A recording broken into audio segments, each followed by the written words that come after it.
Shalom dari Berlin, Germany. Ada sebuah kisah tentang seorang pemuda yang sedang jalan sore melewati sebuah sungai. Ketika dia melewati pinggir sungai, dia melihat ada kerumunan orang dan dia penasaran apa yang sedang terjadi.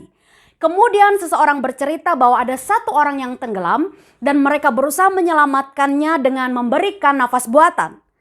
Kemudian pemuda ini berpikir, oh it's not my business, dan dia hendak melanjutkan perjalanannya. Namun ketika dia hendak melanjutkan perjalanannya, seseorang membalikan kepala korban dan betapa kagetnya pemuda ini ketika dia melihat wajah korban itu, ternyata yang tenggelam adalah saudaranya sendiri. Akhirnya dia bergegas mendatangi kerumunan itu dan dia menelpon ambulans, dia berusaha menyelamatkan saudaranya. Betapa berharganya jiwa seseorang. Dan Alkitab juga menceritakan betapa berharganya jiwa. Dalam Markus pasal 4 ayat 35, Yesus berkata kepada murid-muridnya, marilah kita bertolak ke seberang. Kemudian Yesus dan murid-muridnya naik perahu dan kita tahu ceritanya. Mereka mengalami badai yang besar tetapi kemudian Yesus menghentikan angin ribut tersebut. Dan kisah itu berlanjut di dalam Markus pasal 5 ayat 1. Yesus dan murid-muridnya tiba di seberang di daerah orang Gerasa.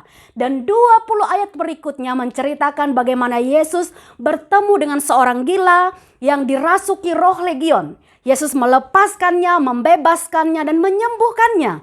Kemudian Yesus berkata kepada orang ini, kembalilah ke kota asalmu dan beritakan kepada yang lain apa yang engkau alami dan apa yang aku sudah kerjakan di dalam hidupmu. Saudara-saudara yang dikasihi Tuhan, betapa berharganya satu jiwa. Yesus rela dengan sengaja menyeberang danau, menghadapi ombak yang besar untuk berjumpa dengan seorang gila karena betapa berharganya jiwa seseorang. Marilah kita melihat orang-orang di sekitar kita seperti saudara kita sendiri, sehingga kita akan melakukan apa saja untuk menyelamatkan mereka. Mari memberitakan Injil. Tuhan Yesus memberkati.